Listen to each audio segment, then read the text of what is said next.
I've always been like pretty, I mean, like joyful. Like I feel like you have a very joyful personality, like, but like always like pretty joyful. But a couple of years ago, and kind of what I shared about, just like believing the lies and all things, it was like a very, actually like very dark season for me.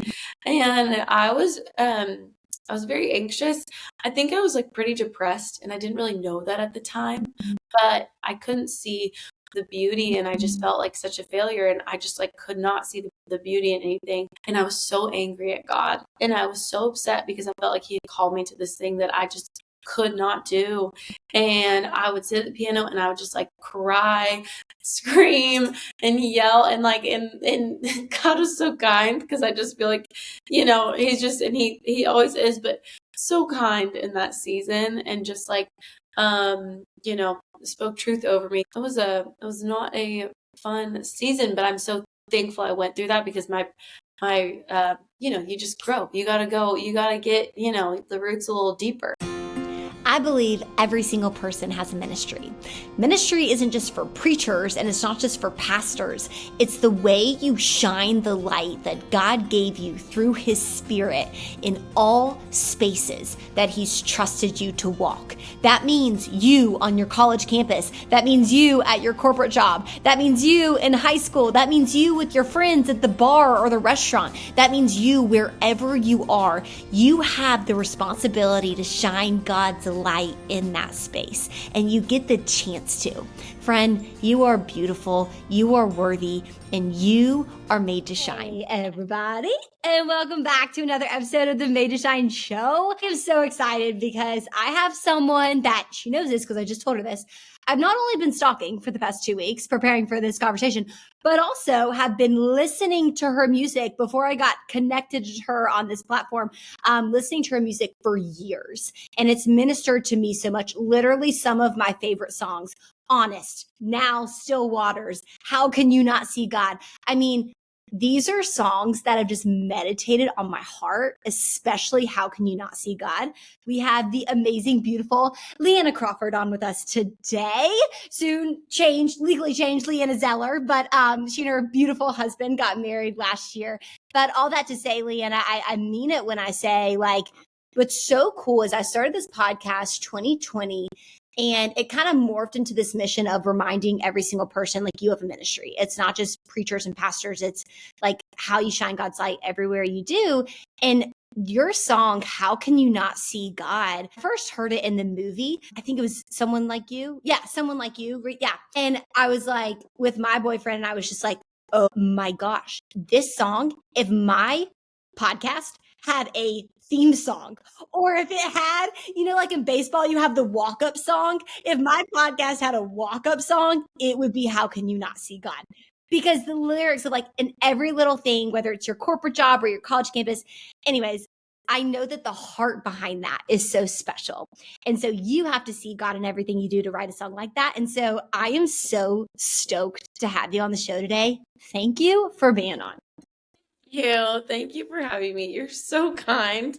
What a sweet intro. Wow, I'm like, that is so sweet. And I'm just so happy to be here. Excited. Well, and I'm grateful you're here because you just moved into a house. And so you're chilling on the floor with your guitar right now. And so, oh yes, we love that. I was telling you before this, I recently pulled my hamstring sitting on the floor too much. So again, reminder, get some blood flow in your day as you're working on the floor, girlfriend. Careful. But just out here on the floor. That's a free tip to the podcast listeners. Do not sit on the floor too much. You'll pull your body in ways that aren't cool. Yeah. But to kick off this show, I wanted to talk all the things about your music, the inspiration, the heart behind that. But we've got to kick it off with the way I do every show, which is, Leanna, what is your favorite quote and why? I love my favorite quote and why. Okay, this is my favorite quote and why. I was definitely this is so bad because I feel like I do have one. This is not very like spiritual or anything like that, but some of my favorite quotes are from The Office. Let's go!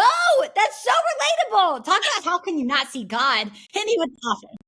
Nothing to do with anything, but the thing that I probably quote the most would be Michael Scott, because I feel like this is this is not inspirational. There is an inspirational quote that I actually love, but it's like him saying, he's like, whenever he starts a sentence and he's like, yeah, usually I just like start talking. I hope I find find what I'm trying to say along the way. Which is like, I feel like that's how I start. That is my life. I'm like, I just start talking. I'm like, I hope I can get to the end of this. And that's just. Wait, that's amazing. I just feel like I had a whole self-revelation in that quote. It's literally like 0% inspirational. There's so many good quotes that I love. And this is like why I'm literally blanking right now. This happened at a show this last weekend, and I could not remember for the life of me how to play one of my songs that I've played hundreds of times. And none of my fingers wouldn't remember my word. Like I literally, it just, sometimes it happens, you know? That is so freeing though, because here's the sitch. I mean, if you were to like singing, songwriting wise, like you're a professional. That's what you do. You're so.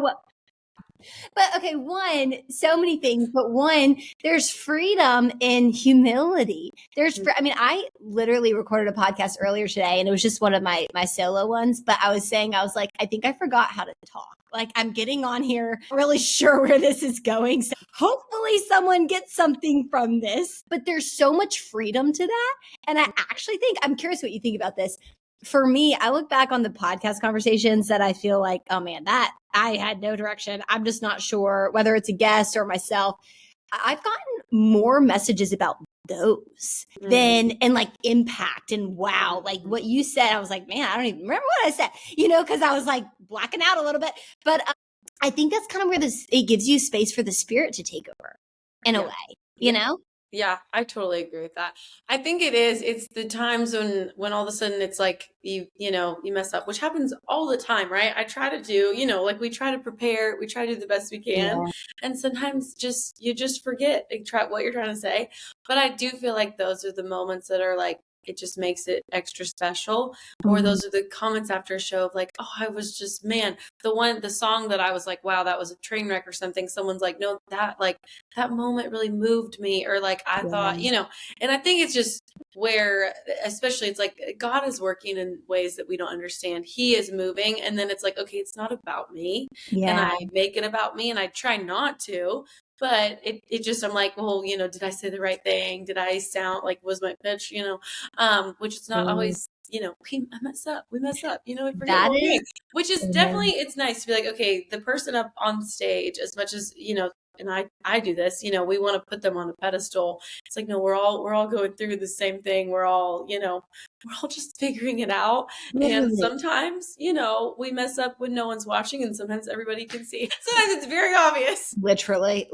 It's okay. It's so funny you say that. A couple weeks ago, I was on this show, and I remember before I was really nervous because I felt really unqualified, because there was a lot of people that went on the like talk show thing before me, and they were professional preachers, and I'm like, I'm not. I had never went to seminary. I didn't do any of that.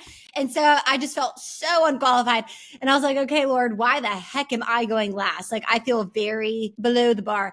And for some reason, I went back to Acts 4:13, and I was like, oh, Peter and John, when they preached about Jesus, literally it says people realized after they preached, they were unschooled and ordinary men. So they must have walked with Jesus. And I was like, okay, I can't be perfect, but I know how to be unschooled and ordinary. So if they see you in this because of my inadequacies, that's the win right there. Wow. And it just takes the pressure off. You know what I mean? But actually, I'm curious though, like I want to get back context in your story, but I do feel the prompting to ask you this question, because sometimes I struggle with this, like the balance between preparation and letting the Spirit take over. I imagine as a musician, like you want to steward your craft well. So you want to prepare, but as Christ followers, we're also called to like let the Spirit drive. So what's the dance and balance between like responsibility of what you should do and prepare for, and then like what does that look like to surrender it to God? Yeah, I mean, I think for, our set, they look pretty similar. Like when I build out my set list for the night, we're like, hey, we have 45 minutes or 60 or sometimes 75.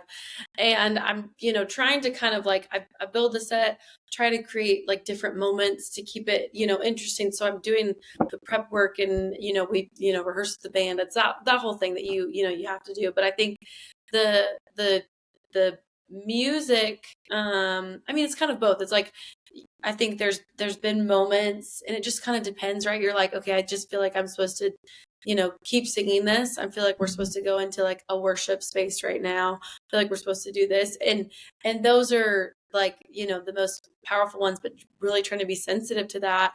And then I try to prepare like my talking points, right? Like what I'm going to say. Mm. But I feel like those are the moments, especially like, there's a particular song that I like, I'll share something, and sometimes I'll just like, okay, I feel like it's not even me talking. I feel like, it's the Spirit leading and prompting me to just like say this about, as I lead into a song. And so it's a lot of like in the talking moments, especially between songs, that's especially where I feel like, okay, this is like, I want the Spirit to take over. I want God to talk through me. And sometimes I feel like it's like, I just have I'm like, okay, I don't know if that made sense. I feel so unqualified to even Yeah.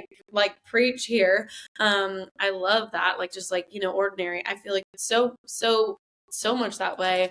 But then it does feel like, okay, like God's got it. And I think maybe someone needed to hear that. And That's good. so I think but that's not, I think that's something that's like, that's a thing I'm in like process of like learning too, because Yeah. I think it's just always different and it's not always the same. And so Yeah. wanting to be sensitive to that. And sometimes I'm, really in it, and I'm like, oh, I just feel like this is, working. And then sometimes it just feels like, I don't even know, like you're just always Yes. learning. It's like, it's definitely not like, oh, every single time. And there are some incredible people that do that every single time. And I'm just like, I'm still learning that. I'm still like learning to be sensitive and learning to like, cause I do just, I want the Lord to be in charge of the whole thing. I want him to take I control. love that. But even the process of sensitivity, you think about a workout that's hard for you last year, after doing it for a year, it's no longer hard for you. Like, you've got to change it up. And Mhm. have you ever seen Narnia? Yeah. No. Yeah. Okay. Love. Love Narnia. So we were talking about this last week at a Bible study, but how like they could never go into Narnia the same way, and like Mm, C.S. Lewis did that intentionally, because it's kind of like with God. I mean, God's the God of the pivot, yeah. and like he's constantly, you've got to change the ways you commune with him, and Yeah. he'll force you to, because like that's where, it keeps you constantly with the intent of making sure you worship the giver more than his gifts, Mm, and the one who's above the routine versus the routine. And because it can be really easy, if you do one thing good, just to do it that way for the rest of your life. It's yeah. effort to be like, okay, we're pivoting, we're changing, because that's scary. So what strikes me about you, and I kind of knew this listening to your songs and why I want to talk to you so bad, but you just seem to have such a personal relationship with the Lord, such a personal, like, to me, I look at the way you speak, I'm like, man, she doesn't just know about God, she knows God. And those are two very different things. And I'm curious, like, was that always the way you talked to God and thought about God? It was just like this very personal relationship, or kind of what was the progression of that? And did music have a big part in that? Hmm. Well, thank you. That's very kind. I think that's so, yeah, I think that's just like very sweet. I don't know. That's like a very big, like that's so sweet to hear. I definitely, I feel like my relationship with Jesus is like it's a work in progress, and it always has been. And I feel like especially goes through seasons of me feeling really close, and then, seasons of just kind of figuring it out. Mhm. And I feel like, and that's probably all of us. But I don't know. When I was really little, I'm going to go like way back. I definitely, I was a very like, like black and white child. Like I was very like justice, and I really saw things like very clearly. Not that I was always right or anything, but I was just like a very like, I was just like, okay, this is, this is what's right, this is what's wrong, and I kind of knew.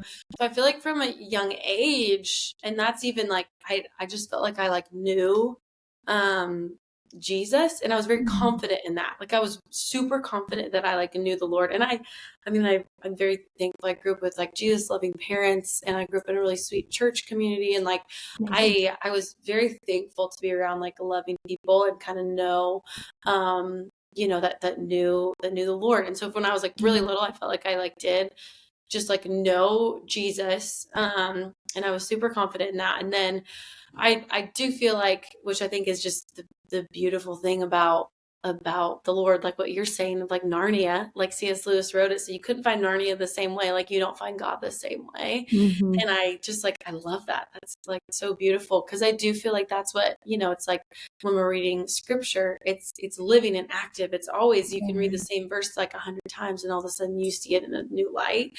And I think that's what's like so beautiful about the Lord. But middle school, I would say like I really started to like I don't know, find Jesus in like new ways. And then in high school, I wanted to get baptized, and so I got baptized at our high school summer camp along the river, and it was really really special. I cried so much because I was just like so overwhelmed by His love, and I felt like He really met me in really sweet ways. But music has always been a huge part of my relationship with Jesus, and I think I just always feel really close to Him. Like, I just like walk around and I'd be like singing, making up songs, or just like talking to Him. But my like favorite way to worship was just singing, which is probably like, oh, that that makes sense maybe that she loves doing that, but also just like being outside. And that's of course like, how can you not?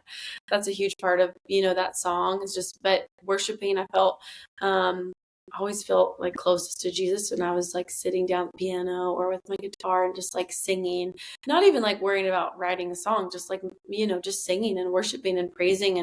And that's always like one way that I always felt super close to Jesus. But it's always like, I don't know, it's ever changing and new. And I feel like there's so much more that I have to learn. I feel like I don't know, my pastor said this growing up, which I thought was super cool and very humbling. But he was like, he's like, I'm, 55, 60. And I feel like the more that I know about God, the more I realize I don't know about God. Like, just like the more you learn about Him, the bigger He gets, because there's just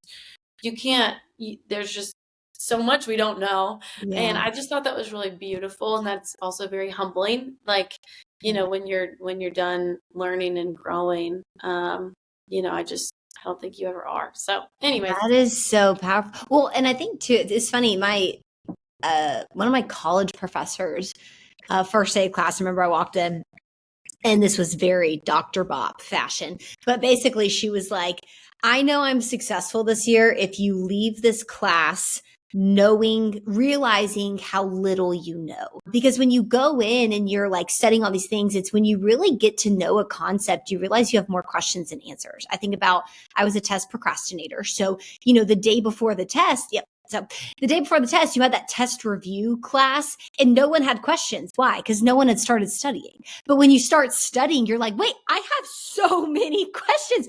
Because the more you know, you realize the less that you actually know.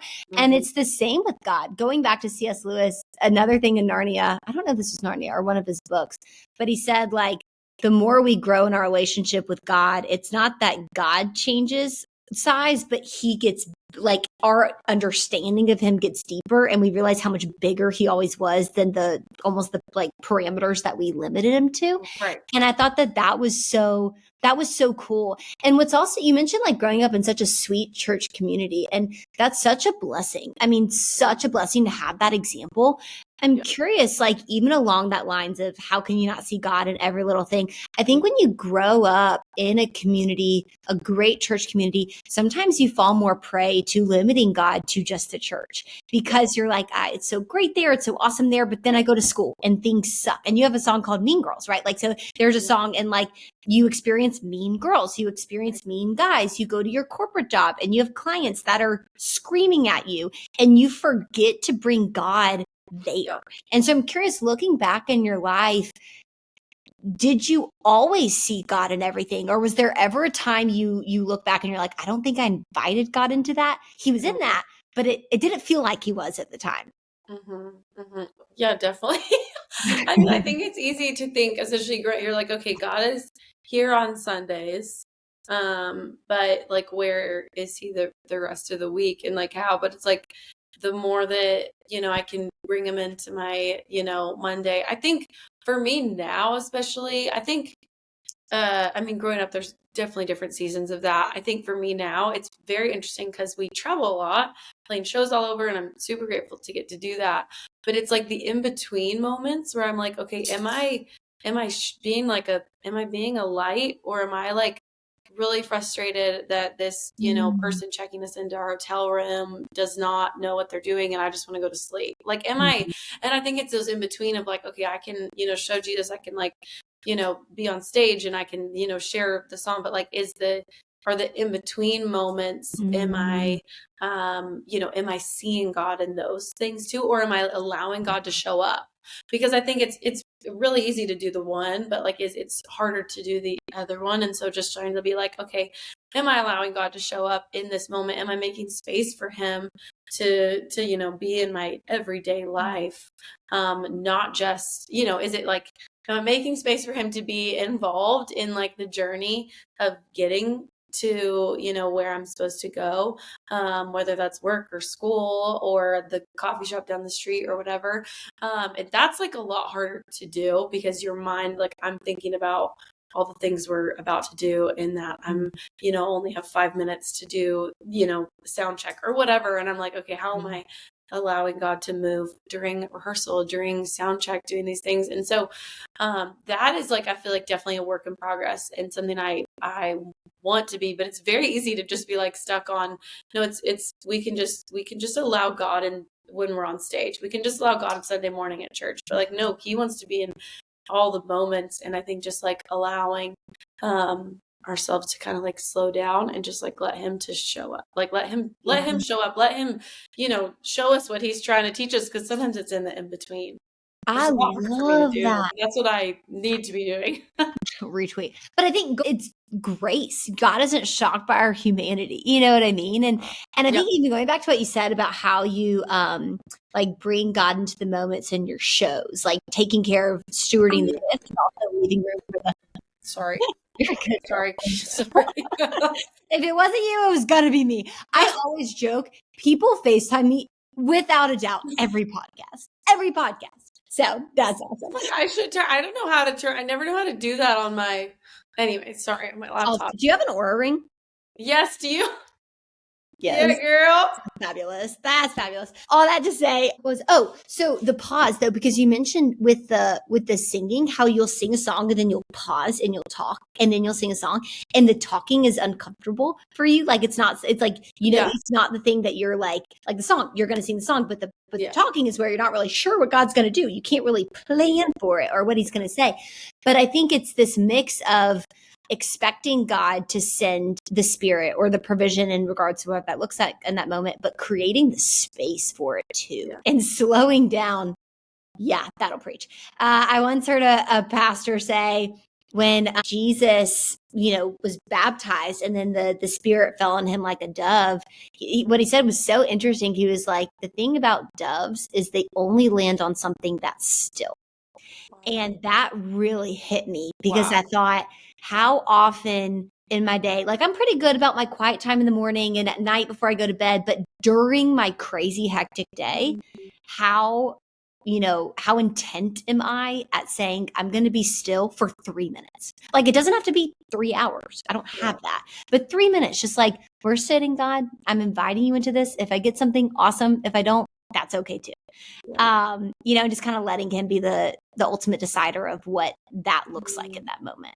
And I'm curious too. I think I listened into an interview that you've taken the love languages, right? I think your words of affirmation. Yes. Yeah. Same. Love that. Yeah. So I'm curious for you. This is something I just personally have been thinking about. We're called to love other people, right? Like we're called to love other people and love other people well. I think if you're anything like me, I grade how well I love somebody by how they reciprocate that love or their response to it. Mm. And sometimes that's hard as a creator. Like, I don't write songs, but I write books, right? Or I launch this podcast. So like, you get feedback and it's like, crap, like, did I say something wrong because this person didn't like it or this person had something wrong with it? So how do you balance confidence in what you're doing and knowing it's a vessel of love and light, knowing you want to serve other people, but not letting all other people speak over it? Because you're going to get so many words, and which ones do you let affirm you? Yeah. Dang. I mean, I think that's where words of affirmation for sure. It's such a beautiful, wonderful thing. And it can also be, not so much, because I tend to want to live and die by okay, how am I doing? How are people telling me I'm doing? Mm-hmm. Instead of really listening to what, okay, God, is, am I aligned with actually what he wants me to be doing? Is are we on the same page? Because it is really easy for me to want to just lean on, the words of other people, whether they're good or bad. And I wrote a song about it called Mean Girls, and it's about power of words. And that is it's just a very good reminder for me. And that and I think we probably all do this, but it's the words you hear that are it's super kind and all of that. It's those are really sweet. And you're yeah, thank you. But you get one negative thing. Someone Yes. said something, and it's that's something that can stick with you from when you're 7 years old. You just Mhm. you remember exactly where you were when it was said. You remember how it was said. You remember how you felt. And it's oh, now I'm 7-year-old Leanna again. And Yeah. it's, and that's something that's just combating that though with the word of God, and just trying to okay, am I still, there was a time a couple of years ago where I was I don't think I'm supposed to be doing this anymore. This music thing, I was this is way too hard mentally. I was really stuck in, comparison, and there were some things that were spoken over me that I really believed. And I just felt I had, totally failed. I felt for all the things I felt like I wasn't enough. I didn't think I, could write a song and all the things. I was just this is not where I'm supposed to be. It's way too hard. And I was life would be so much better if I could just move away on an island and I don't have to talk to anybody. And I was that's not what God made us for, though. He made us for community and to be with each other and to be, challenged and to grow. And I'm so thankful for that season and for people around me that spoke life and truth over me, until I started to believe actually what God says, that he has a plan and that I'm, his child. And for, whatever reason, I'm so glad that, I felt like he was still calling me to this, to continue to write, to continue to put out music. And I'm so glad to do that. But yeah, the words thing is definitely, I don't even know if you want to know all of that. It's just I think that was so powerful. It's so funny. Every time before I get on here, I always pray. I'm Lord, I hope I'm a light for Leanna and of course whoever's tuning in, but also I'm so excited for what you're going to show me and what you're going to say to me through them. That's part of why I just love this, because every time my jaw's that was, because recently there's just because there's so many different avenues I feel right now I'm working on and different things. And some things I'm dang, I don't know if I'm called to this anymore. I don't know if I'm good at this anymore. And and sometimes I think what's crazy is, just using, for example, let's say you get in a fight with a friend and that friend calls you a bad friend. You start questioning your competency in your corporate job or your ability as a wife or as a mom. And it's it bleeds into all these other areas because the underlying belief is I'm not good enough. And that was just confirmed. So these other things I also don't think I'm good enough for, is that also confirmed for them? And so I'm curious, that along that through line of words of affirmation, how do you, because for me, it's you get in word, you get in a scripture and it's alive and active, but it also doesn't say, yes, Leanna, you are made to be a songwriter. Right. So I think that's where a lot of people get stuck, is when people say things I got in the word and it was all clear to me. What does that actually feel like? Because it doesn't say that in the word. So what is that what is that process of knowing look like for you? Yeah, God's hey, Leanna, I want you to write songs. This is what you're Yes. doing. No, I think, I definitely felt a calling for music when I was in high school. When I was 16, I was this is what I'm supposed to do. I felt really strongly that God was calling me to that, and how I was supposed to do that or exactly what that looked like. I mean, I don't know. Here we are. We're just kind of doing the thing. And I think that's where, your calling, I don't know that it's, I don't know. I feel like I just learned so much from one of my, he's my choir professor, choir director, teacher in college. Anyways, Bill's the best, and Bill, we Sherry's love Bill. amazing. Shout We out to love Bill. Bill and Sherry. They're just wonderful people. But he was just so, like, the way he looked at, like scripture, and it was just like very like, this is what it says, this is what it is. And it was just like, but so beautiful too, right? Like, it was just very like, this is the word of God. But he had something to say one morning that just like really stuck with me. But he was like, everyone's so worried about, what they're gonna do and what the calling is and all this stuff. And like, you got to find your calling and find your thing. And he just said, like, follow what you're good at. Like, what do you love to do? What do you enjoy? What do you feel like? And not that music is easy every day, not that songwriting is easy every day. Like, I go through, long periods of times where I just can't write a dang song like I want to. And I'm sure you feel that way about writing books. I'm sure you feel that way about podcasts. Like, certain days they're just good days and bad days. But I felt like, I feel like the calling is to love people. The calling is to like encourage people and show them God's love. And for me in this season, it feels like I get to do that through music. I get to do that through songwriting for however long God like allows me to do this. Yes. Like, that's the calling, is to like love God and love people. And I don't always do it perfectly at all, but that's like, I feel like God has called me to do that through songwriting and through sharing that music. And so I think that's like what's so cool about like a calling, is like, okay, well, where are you right now? Are you a student? Okay, well, then you're called to probably like, love your students around you, love your teacher, love the people around you. Like, where has God placed you at work, in your corporate job?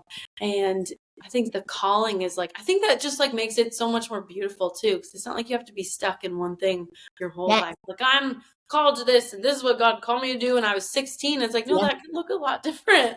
And when you were 7, you were like, I'm going to be a surgeon. And then you decided at 35, you're like, maybe I don't want, I don't know what it is, but like, I think that's what's so beautiful. The calling is to like, it's like, you want to love people, love God, love people, and show them that is love. so good. I even think about like what's beautiful about that. And I too, like, so it's like you're called to God, and the expression of that is different in every season. Like, how he wants you to be the vehicle in the world. I mean, what if your entire life you felt like you were called to be a mom, and then your child passed away, and that's your only child? Like, do you no longer have a calling? Like, I just don't think that's how our God works. It's like, if you're still here alive and breathing, you have a calling, and that calling is to him, and how he uses that is so different. And so I love how you said, like, in this season.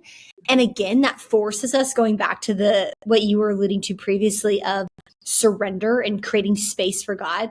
That forces us to say, this is a gift you've given me. It's not mine. And I love you more than the gift. So when I use it, it's like, I love it and I enjoy it and I get to commune with you through it. But this is not the thing that is my idol. This is not my God. Good things make bad gods, And so I think that that's so powerful. And I also think too, what you said, I don't know why this came to mind. We were talking about tomatoes not too long ago. I am not, so Leanna, I cannot cook. I do not cook. I don't even like think about cooking. But I was talking to somebody and we were talking about tomatoes, and it was with this group of people. And he was saying how he was giving this story of I'm going to use my own take on it, but this varsity tomato farmer, if you will, was visiting a JV tomato farmer. And this JV tomato farmer was watering his tomato plant every day. And the guy was like, bro, you absolutely not. You cannot water the plant every day because its roots only grow at the surface, because they expect provision every day. Whereas what actually you should do if you want like a healthy tomato plant is water it and then wait a couple weeks. And it will be so starving for water, its roots will be forced to grow down to find water in the earth. But what happens is even though the plant looks sickly on the surface during that time, its roots will tap into deeper water. And what that does is it creates the plant to be stronger from the wind and the rain and things that come to it on the surface. And so I think when you said that, what I thought was so powerful and why I kept thinking about that, it's like, what's that thing that you're willing to grow deep roots for? Like for you, it's music. It's like you just couldn't, it's almost like it had you more than you had it. It's like you couldn't outrun it. For me, like podcasting, but it's like I can't. Sometimes I'm frustrated, but I can't, like, I just want to go deeper into it when I'm frustrated. And that's kind of how we're called to live our lives with God. You know, it's like when you're frustrated with him or he doesn't meet your expectations, do you question him or do you question your expectations? And I think that's something that's been on my heart so much recently, which kind of is a cool segue into Still Waters, talking about water, because you just had this amazing album, and Still Water specifically, and the song Honest. I want to spend a few minutes at the tail end here. Both of those songs, so beautiful. That song Honest, I sobbed to it the first time I heard it, because to me, it gave me such freedom. Even like I am on this podcast, I talk all the time about how like God can't bless who you pretend to be, bring him the real stuff. And it took your song to be like, Annie, when's the last time you brought God the real stuff? Like not being happy-go-lucky, upbeat, everything's fine, like the real stuff. And so I would love to hear, like, when you wrote that song, was it hard? Was it freeing? Was it easy? Because that song itself, you encouraging us to be honest with God, was you being honest with God. And so talk to me kind of about like that progression of what that ultimately led to. Thank you. That's so kind to hear. Thank you. Thank you. Yeah, when I first wrote, so like most of the songwriting I do is collaborative, which is like super cool, and it's usually 2 or 3 of us in a room.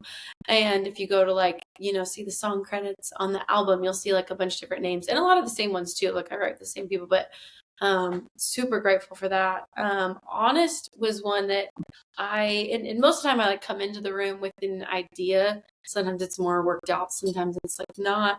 But Honest, I was kind of coming out of, I was still probably kind of in the middle of it, but just a sort of on the, coming out of a very tough season where I've always been like pretty, like joyful. Like I feel like you have a very joyful personality, like, but like always like pretty joyful, like, and not that I never went through hard things, but at least on the outside, usually like, pretty joyful, just kind of like a more, like not bubbly person, but like, just anyways. And yeah, I guess bubbly too. But a couple of years ago, and kind of what I shared about, just like believing the lies and all things, it was like a very, actually like very dark season for me. And I was very anxious. I think I was like pretty depressed, and I didn't really know that at the time, but it was a very like hard season for me, and everything was gray, and it was just like I couldn't see the beauty, and I just felt like such a failure, and I just like could not see the beauty in anything. And I was like, I would sit down at the piano, and this thing that I loved so much I couldn't do, and I couldn't write, and it was just so physically and mentally just like I couldn't, anything that I wrote down, I hated it. I was like, this is trash, and the whole thing, like, and it probably was, but it was just more my mental, like I just couldn't create. And I was so angry at God, and I was so upset because I felt like he had called me to this thing that I just could not do. And I would sit at the piano and I would just like cry, scream, and yell, and like, and God was so kind, because I just feel like, he's just, and he always is, but so kind in that season, and just like, spoke truth over me through my sweet sister, and just through different people. And I'm so grateful for that, because it was not a fun season, but I'm so thankful I went through that, because my you just grow. You gotta get, the roots a little deeper. And I love what you shared about the tomato plant. That's so crazy. But when I wrote that, like I had like the first verse of Honest, I try to pray, but the words aren't coming out the way they used to. Like I try to worship. Wait, no. I feel like I should know the words to my song. When I sing it, I know the words. So like I try to worship, but I lift my hands and I'll just feel so empty.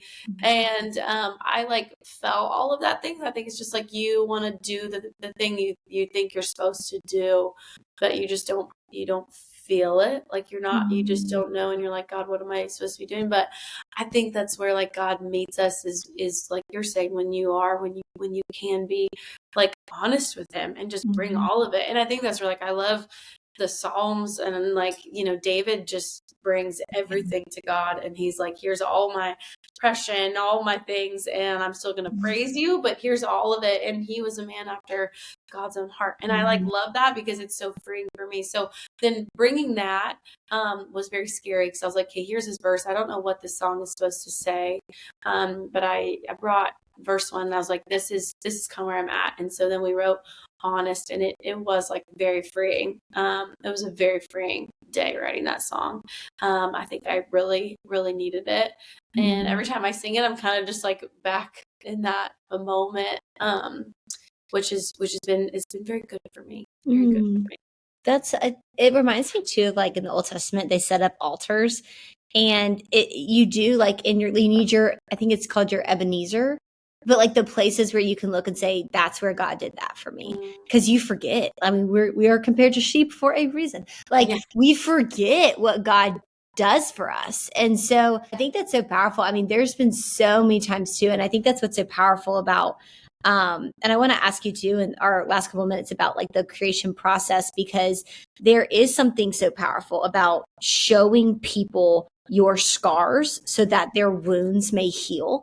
And that song yourself, it's like you wrote it in a place where that was a wound, like that was something you were going through, but it also gave permission. It is so freeing when you can give that to God and let him in on that creation process. And I'm curious for you, like when I think about times in my life, right? Like where it's been like, similarly to you, I'm pretty bubbly and upbeat and like happy-go-lucky. But then like there's been times in my life that have been really dark, and times where like, if anything, because you're known as a happy, bubbly person, if you're like me, you feel like you don't have permission to not be that way, because then people will know almost more easily with people that are not as this when something's wrong, because you're quiet and they're like, Annie, what's wrong? I'm like, oh, no, nothing. Right. And I feel like I'm doing something wrong by not being a light or joyful. But so I guess my question for you is like, in the creation process, I'm always so curious with creators, when you know something is firm enough to be given to others. Because sometimes like in my books, like I'll write a chapter, I'll be like, ooh, I don't know. Like I know someone needs to read this because I think it could help a lot of people, but I also know there's parts of me that healing is never complete. So sometimes I'm scared, like, is feedback on this going to trigger something in me? So like, what's that barometer in you to where it's like, yes, our scars can help other people, but also protecting yourself from sharing some of those more raw wounds from the opinions of other people? Yeah. I mean, that's I think a learning process too, kind of figuring that out. I think I don't know. I think it's like you write in the moment, for sure. And a lot of my songs are, I'm writing what I'm going through in the moment. But then a lot of times I feel like too, I mean, I'll journal, and maybe I'll find an old journal entry, and I'm like, oh, let's kind of go back to that, like after I've like healed from it. And so sometimes it is kind of like going back in that moment, which sounds like I'll like kind of feel again. Cause then I think I've learned like, okay, I can be so vulnerable in a songwrite session. I can be like, share all of it. And sometimes you're walking into a room with two people you've never met, and you're like, okay, they don't need to hear everything. But sometimes you can get on this mindset. You're like, okay, a really good song is going to come out of it if I'm like super vulnerable and I'm like I share everything. And it's like, no, you probably don't need to do that. But there's like a balance too of it is a, creative process. It's also can be very vulnerable. And I want my songs to be my story. I want to share. I think it's really been a great way for me to process life. And so I think there's just like I don't know, like figuring out, okay, I think it's super good to be honest with like, hey, where I'm at. But just there's a balance, obviously, and just like how do you find that? I don't know. I kind of like go back and forth because I think I heard someone say this years ago, but it was like sharing your scars and not your Wounds. wounds. Yeah. Is that what, yeah, yeah. Yeah. Which I think that's like really a good rule of thumb.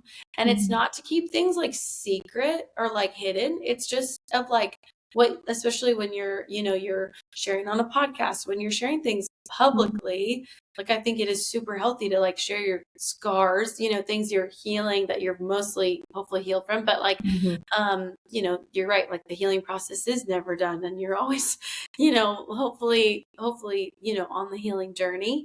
But I do think that's really helpful. Sometimes I think I've probably shared too much. I think I've probably gone maybe I too. fall in that camp a lot of times.